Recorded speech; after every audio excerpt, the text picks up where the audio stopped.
M Prakashan master തെരഞ്ഞെടുപ്പ് പ്രചരണം മുന്നോട്ട് പോകുമ്പോൾ ഇടതുപക്ഷം ഈ ആത്മവിശ്വാസത്തോടു കൂടി തന്നെ മുന്നോട്ട് പോകുന്ന ഘട്ടത്തിൽ അത് ഏതെങ്കിലും തരത്തിൽ വഴിമാറ്റി കൊണ്ടുപോവുക, മാധ്യമങ്ങളുടെ സഹായത്തോടു കൂടി വേറെ ചില ചർച്ചകളിലേക്ക് കാര്യങ്ങൾ കൊണ്ടുപോവുക, മുൻ അനുഭവങ്ങൾ ഇത്തരത്തിലൊക്കെ പോയതിൻ്റെയൊക്കെ ഉണ്ടല്ലോ, അതിനുവേണ്ടി ശ്രമിക്കുന്ന ഒരു ഘട്ടമുണ്ട്.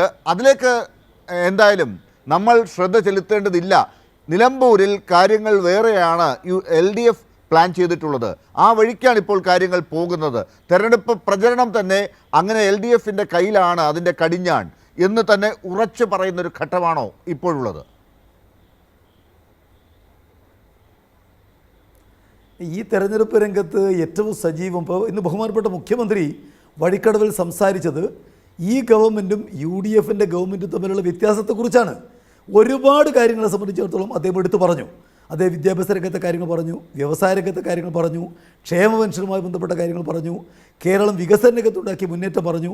മറുപടി പറയാൻ വേണ്ടി കഴിയാത്ത ചോദ്യങ്ങളാണ് യഥാർത്ഥത്തിൽ കേരളത്തിൻ്റെ ബഹുമാനപ്പെട്ട മുഖ്യമന്ത്രി അദ്ദേഹത്തിൻ്റെ പ്രസംഗത്തിൽ ഇന്ന് ഉന്നയിച്ചത്. ഇവിടെ ഈ മണ്ഡലത്തിനകത്ത് സാർവത്രികമായി ചർച്ചയാകുന്ന വിഷയമായിട്ട് അത്തരം കാര്യങ്ങൾ വന്നിരിക്കുന്നു. ആ വിഷയങ്ങളിൽ അവർക്ക് എന്താണ് പറയാനുള്ളത്? അതോടൊപ്പം തന്നെ നമ്മുടെ നാടിൻ്റെ മതേതര പാരമ്പര്യം, ആ മതേതര പാരമ്പര്യം ബഹുമാനപ്പെട്ട മുഖ്യമന്ത്രി പറഞ്ഞു, ഈ നിലമ്പൂർ മണ്ഡലം എല്ലാ കാലത്തും മതനിരപേക്ഷത ഉയർത്തിപ്പിടിച്ചൊരു നാടാണ്. കേരളത്തിൻ്റെ ഒരു പൊതുമുദ്രാവാക്യം ഏറ്റെടുക്കാൻ ഈ മണ്ഡലത്തിനായിട്ടുണ്ട്.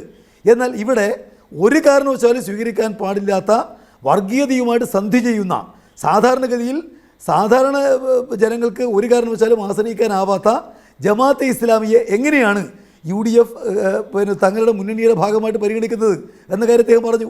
അദ്ദേഹത്തിൻ്റെ പ്രസംഗത്തിൽ പറഞ്ഞു, ഇന്ന് ഇവിടെ ലീഗിൻ്റെ പഴയ നേതാക്കന്മാർ, അത് CH മുഹമ്മദ് കോയാവട്ടെ, ശിഹാബ് തങ്ങളാവട്ടെ, അവരാരും ഈ പറയുന്ന ജമാഅത്തെ ഇസ്ലാമിയുടെ പരിപാടികളിൽ പോലും പങ്കെടുക്കാത്ത പ്രത്യേകതയെ സംബന്ധിച്ച് ചൂണ്ടിക്കാട്ടിക്കൊണ്ട് ആ ജമാഅത്തെ ഇസ്ലാമിക്ക് എന്തോ മാറ്റം വന്നിരിക്കുന്നു എന്ന് പറഞ്ഞവരെ സ്വീകരിക്കുന്ന അവരുടെ വർഗീയ നിലപാടിനെ ഇന്ന് ബഹുമാനപ്പെട്ട മുഖ്യമന്ത്രി തുറന്നു കാണിച്ചു.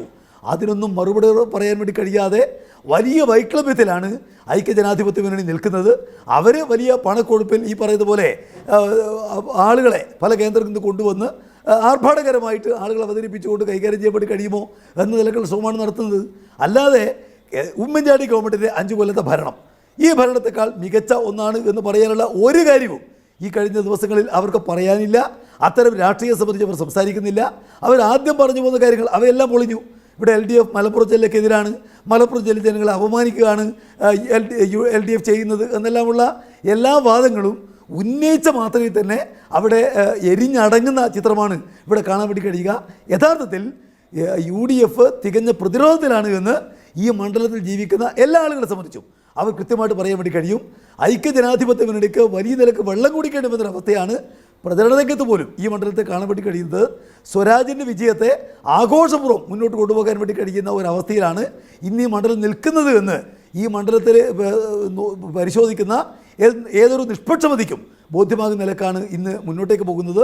തീർച്ചയായിട്ടും നിലമ്പൂരിൽ നിന്ന് സ്വരാജ് ഇടതുപക്ഷ ജനാധിപത്യ മുന്നണിയുടെ MLA ആയിട്ട് ഇവിടെ ഭരണകക്ഷി ബെഞ്ചിലേക്ക് വരും എന്നുള്ള തികഞ്ഞ ആത്മവിശ്വാസമാണ് ഈ മണ്ഡലം കൃത്യമായിട്ട് പരിശോധിക്കുന്ന ആർക്കും തന്നെ കാണാൻ വേണ്ടി കഴിയും.